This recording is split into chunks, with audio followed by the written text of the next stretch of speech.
Hilton honors. Thank you.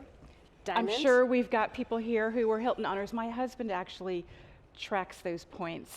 Excellent. Like a portfolio or something. He's a little bit obsessive What with about in the audience? the Hilton honors members? program. Are you out there? Okay, good. Fantastic. If you're not, you can sign up today. Got a little more work to do. So we have been on the receiving end of Hilton's hospitality and Hilton's culture. So I really want to today talk about what goes into that on the, on the making of it. But I just want to start with where you came into the company. When did you join? What brought you there? Sure. Kind of what's that looked like over the last few years? Yeah, sure. First of all, thank you for having me. It's a pleasure to be with you. This is an important conversation that you're having over these 2 days, and so Hilton's happy to be a part of it. I started at Hilton in 2018, so not terribly long ago. And I came in just before our 100th anniversary. So, as you can relate, a legacy of a century is a wonderful celebration. Yeah. And I came in a communications capacity and was asked to look after how we would celebrate 100 years. So no small feat. And as it turned out in 2019, we had a banner year as an organization, and we chose to really lean into the audiences that would care most about such a celebration, and for us, that was our team members. And we had a fabulous year, fabulous experience.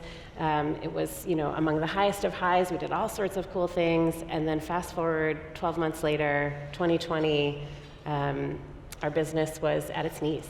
And so it was a really interesting time, and what I'll share about that just very briefly is from the highest highs to the lowest lows, what endured was who we were as an organization and what we stood for, and that was rooted in our purpose, which goes back to our founder, Conrad Hilton, and his commitment to fill the earth with the light and warmth of hospitality. And so being rooted in his purpose and in our values, I think was really interesting to see that carry through. So it's so interesting that you were there just before the pandemic and then right after. It's an interesting, viewpoint. Where were you before, and what attracted you to Hilton? Sure, yeah. No, I've been at several different places, in and out of communications and business, agency life, as you know very well. And I was also at Target for some time, in line of business at Target. And as I have shared with you previously, I was attracted to the idea of an organization that really valued customer centricity and people. And Target was that for me in retail, and Hilton is that for me in hospitality. Our secret sauce are our people and our commitment to hospitality. It's that connective tissue that sort of brings us all together, a desire to serve and to create a hospitable environment. I come from a comms background too, so we're kind of kindred spirits in that way. And what I love about a really strong communications role is that you really are at the center of this matrix of all kinds of things. So who are you communicating with? What's your main job? What does a day look like for you? Oh, it depends on which day. Or which minute of the day. Yeah, that's right. I look after internal executive and owner communications, and so you could argue everybody outside of the consumer, and I have wonderful colleagues who look after the consumer, but our team members, 420,000 strong around the world, our owners with whom we partner closely, and executives. I have so many questions later about how you possibly do that. But so in communications, you've had a great couple of weeks. I was reading that the company recently released its third quarter its results, and there's a lot of bragging rights in there. I just want to read to the audience a few numbers. Hilton is now at a record 457,300 rooms. Half of those are under construction. That's a good thing for the economy. Debuted properties for 2 new brands. So just a couple of years out from the pandemic, you're debuting 2 whole new brands. Right. And you've won some big awards for being a great place to work. Yes. So tell us more about that. Yeah, we found out last week actually that we were, for the 5th year in a row, the Great Place to Work for women in the US, the #1 company on that list, which as a woman in business, one, we don't have any favorites, but that one gives me an awful lot of pride. And that comes with many other trophies in the trophy case, so to speak, but that's not why we pursue those awards. We think that the institutions that evaluate culture in the workplace are among the most rigorous and disciplined, and they keep us on our toes and they make us better. And so we're really proud for the validation that we're on the right path. You know, the hospitality industry is noted for typically pretty high turnover, right? Sometimes approaching 70% turnover, but at Hilton, you've got this great retention rate of, in some cases, multiple 2 or 3 generations of people working at Hilton at the same time, and people who've worked there for 20 years. How does that, what do you attribute that to? Yeah, it's amazing to spend time in our hotels, which we, that's where the work happens. And you'll find individuals tenured 30, 40 years with us, which means they've been through all the ups and downs, including the most recent and perhaps the most severe. I think that there are certainly a lot of wonderful organizations out there that are trying to figure out what is the secret sauce around culture, and that has evolved certainly, especially in the last few years. A lot of trends that have accelerated, as I know you're talking about today and yesterday. For us, what we found is that there's a desire to be connected to something bigger than yourself. And we try to articulate what that means to us. And as I alluded to, it really goes back to our founder and the legacy and his belief that travel could be a great connector and a bridge for peace, which, in today's world, that's certainly very noble and something to give hope and to tack onto.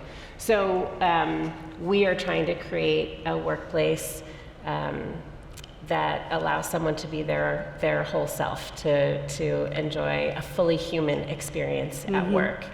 And the way we define that, and I'll brag on my human resources colleagues for a minute, is through 4 core pillars: purpose, growth, wellness, and inclusion. And I think we have programs lined up against each of those that take the team member all the way through the journey, from the minute that they meet us to those 30 or 40 years later when they're maybe winding down in their career, to make sure that those 4 things are really core to their experience. And we have programs against each of them that I could share more about, but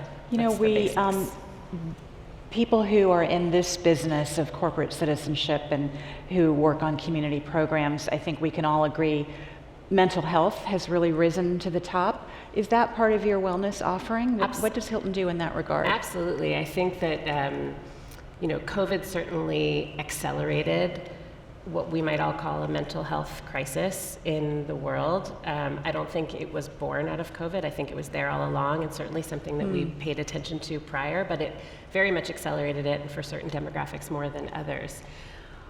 We took a look at wellness from a lot of different perspectives, but I think most instructive for us is we talk about taking care of our team members so that they can take care of our guests. That's kind of core to hospitality. And our belief is you can't take care of someone else unless you take care of yourself first. And so part of this is just about being a good corporate citizen of the world, but it's also rooted in our business. And in order to be an excellent hospitality company, we have to look after our team. And so we've got a number of programs under the banner Thrive at Hilton platforms that allow team members access to all sorts of different resources, counseling, a variety of programs that they might need access to help them to be well, both in crisis and out of crisis. You mentioned earlier really astute listening. And I had the opportunity a few months ago to be at an event where your CEO, who is, let's say, dynamic, not a shy person, talked about the company's focus on listening to customers, of course. But how do you do your listening with your employees? Sure.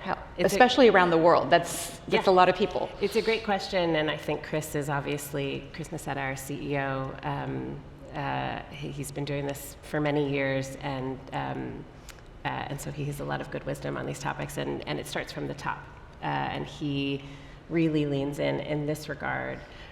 We do a lot of the things that a lot of other companies do: pulse surveys, annual team member surveys, things like that. But we also encourage a culture of listening across our leadership. And then I think it's not just what you do with the listening, how do you listen, but what you do with the information that you gain and how you share that back. And I come to that with a communications lens, and this is one of the examples that I'll give is We take all of that information, we aggregate all that data, we pour through all the comments, and then we determine what programs ought to be born out of that listening. And when we communicate that back to our teams, we stamp those messages with a little emblem that says, fueled by your feedback, so that people understand you heard me and you acted on my insight, and now I feel like you've listened. And so many programs have come from that. That's so smart, just to remind people that their feedback matters. Absolutely. You know, in the employee surveys that I've seen over the years, one of the most important questions, I think, is do you believe that change will come from this survey? And so that's a really great way to respond to that. What are some examples of things that you've heard and then made into something? One of my favorite programs, just as an individual employee and team member at Hilton, and then we hear about all over, that was born out of listening, is our Go Hilton employee travel program. So we want our team members all around the world to have the opportunity to be our guests also. And so we offer them the ability to use discounted room rates so that they can travel the world. And it's especially discounted, very heavily discounted for team members. And then we also extend that to a certain number of friends and family so that they too can experience Hilton hospitality worldwide. That came out of a team member's desire to see the world. Oh, that's great. Are there others? Are there things, I mean, are they more, you know, are there operational things that come through that? Sure. Operational efficiencies or improvements, as well as kind of help me be a full person and a lifestyle? Yeah, I think one of the areas where, and I'm certain many other organizations are doing the same, where we source a lot of business opportunity is through our employee or team member resource groups that are, you know, across a variety of different communities.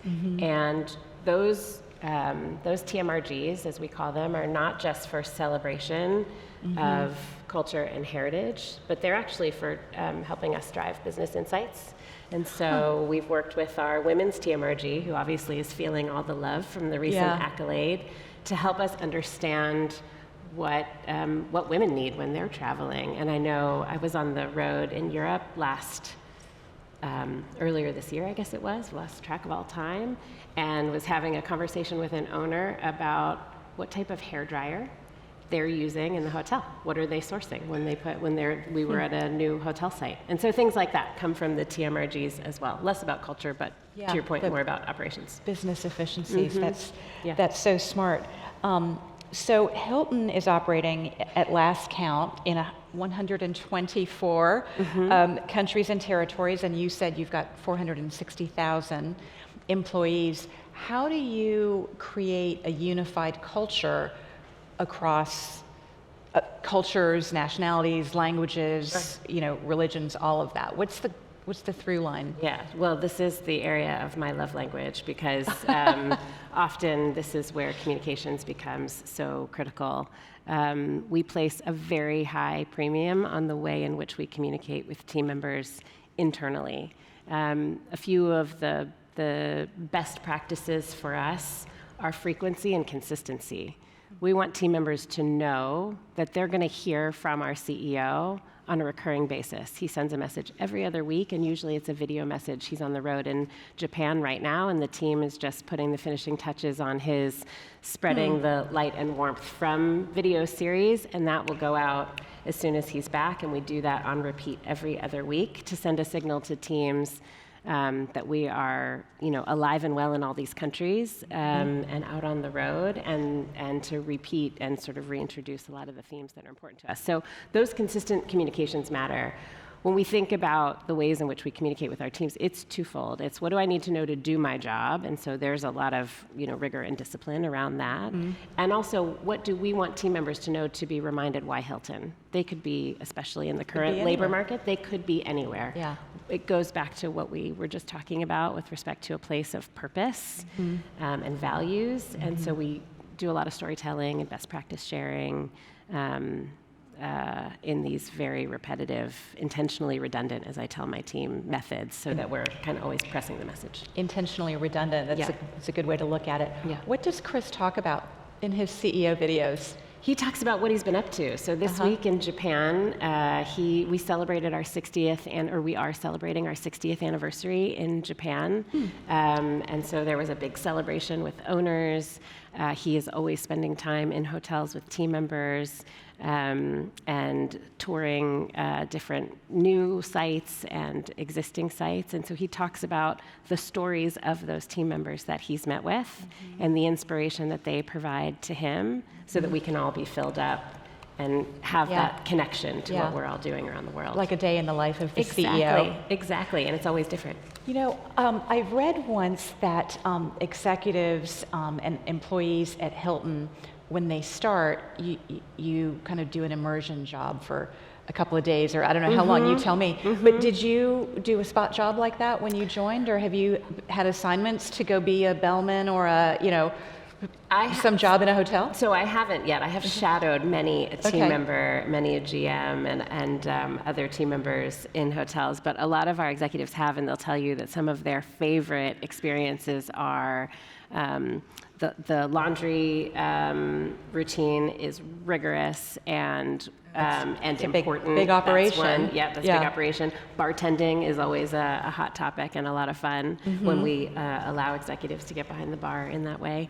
So fun. It's a lot of fun. Yeah. It's a lot of fun. I think going back again to seeing her CEO speak, his first job at Hilton was, I think he was in high school or something, and wasn't he an electrician or like a building operations person? He will tell you that he started his career in the toilet. He was plunging toilets. That's the job that was available in engineering. And so here he is now. So we talk a lot about, in hospitality and hotels, any job you can imagine. You want to be a chef, you want to work in finance, you want to work in operations, you want to work in marketing and PR. There's something for everyone. We want people to come for the job and stay for the career, is what we talk about.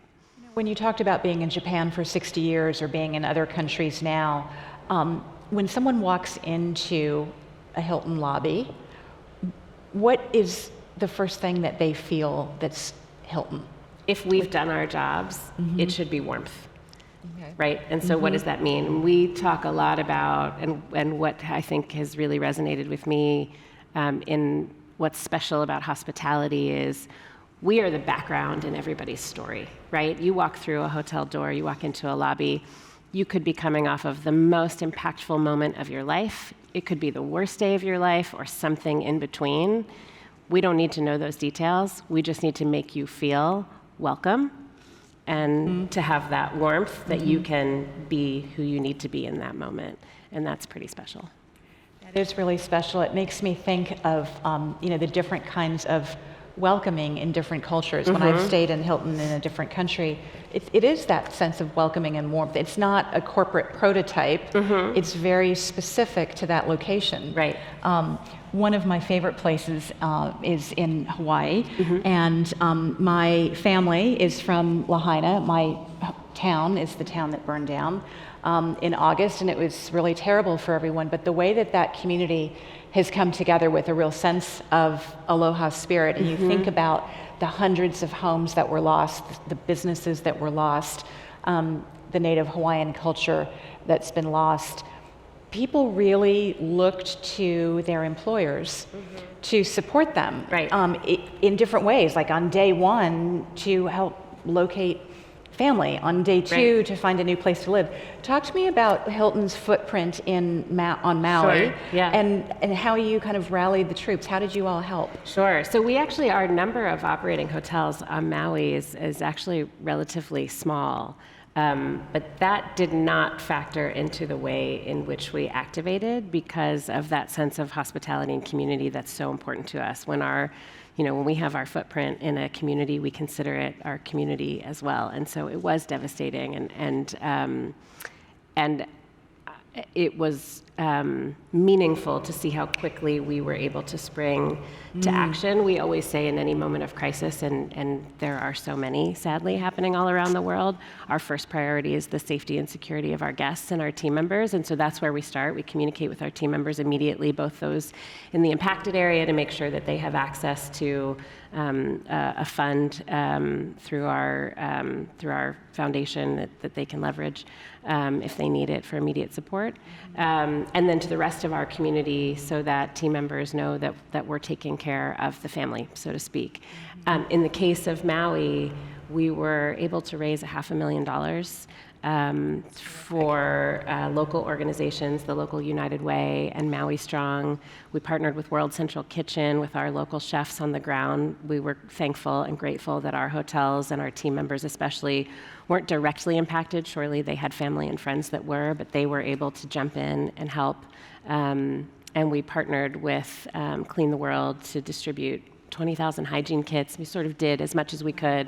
We shared that broadly with the team, and you'd be amazed at the types of responses that we receive from our team members from all around the world. Who, wow. You know, That's really meaningful. Thank you for doing that work. Absolutely. Every little bit helps. Absolutely. Well, listen, we need to wrap up. Oh my gosh. But I could talk to you all day, but I just wanted to do one quick lightning round Sure. because it sounds like you travel a lot. I do. Okay, so just super quick. Okay. What's your favorite place to travel? Right now, Puerto Rico, because I have 2 small children and it's super easy and we have a rich history there. The pina colada was invented at the Caribe Hilton in Puerto Rico in San Juan. You should all go. Oh. It's a lovely place, especially knew? this time of year. Yes. Okay, who knew? Okay, since you travel so much, window or aisle? Ooh, window always. Carry-on or checked? Carry on when I can make it work. Yeah, but not with you can't with kids. All the No, stuff that you not take when with they're kids. involved. No, but sometimes On my business husband travel. meets me because I'm already traveling, so I get to carry on and he doesn't. Oh, that's fun. That's fun. For me, yeah. So, when we look at the title of this conference, Yes. all around business solves, Yes. it so dovetails with Hilton's Absolutely. purpose and mission. Yes. What does business solves mean to you? I think business has a responsibility to be a good corporate citizen of the world. And I think at a time when there is so much vitriol and so much divisiveness and that individuals are looking to business to solve. And who better than business to solve? It's how we're built. We all, those of us in business, go to work every day to solve problems and to do it at scale. And so I think there's a real opportunity when you combine those skill sets with purpose-driven organizations to solve in a way that can have meaning in the world and leave it better than we found it. Thank you so much. It's my pleasure. I learned Thank a you lot for about having me. Hilton. I have so many more questions. I'm sure they all do too. You can find her on LinkedIn, I'm sure, Yep, and I'm keep there. up on the awards. If you want to learn more about the best place to work for women, I'm sure they've got all kinds of material on that. Congratulations Thank you so much. on that. Thanks Terrific. everybody. Thank Enjoy you. the rest of the conference. Thank you. Thank you. Thank you.